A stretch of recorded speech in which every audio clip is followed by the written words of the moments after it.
Imagine I have a beautiful tree that's filled with oranges. And I ask myself, what is the orange made of? How do I answer that question? Well, I want to look deeply inside the orange. So I magnify it. And I magnify it again. And if I keep on doing it deep inside, sooner or later I begin to see molecules coming to view. The molecules are not the end of the story, because the molecules, I can enlarge them. And if I make them big enough deep inside, I begin to see atoms.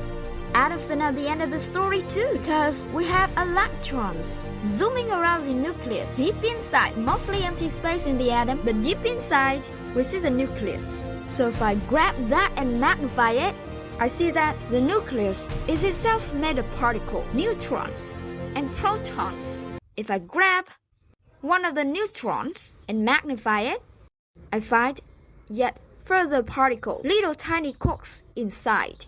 Now that is where the conventional ideas stop. String theory comes along and suggests that inside these particles there is something else. So if I take a little quark and I magnify it, conventional idea says there's nothing inside, but string theory says I'll find a little tiny filament, a little filament of energy, a little string-like filament.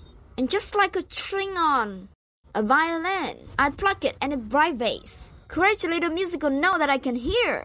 The little strings in string theory, and they vibrate.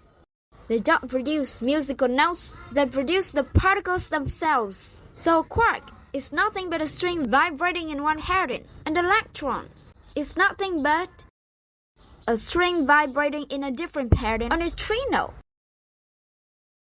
nothing but a string vibrating in a different pattern still. So if I take all of this back together, I have my ordinary orange, and if these ideas are right, they are speculative. But if they are right, deep inside the orange or any other piece of matter is nothing but a dancing, vibrating cosmic symphony of strings.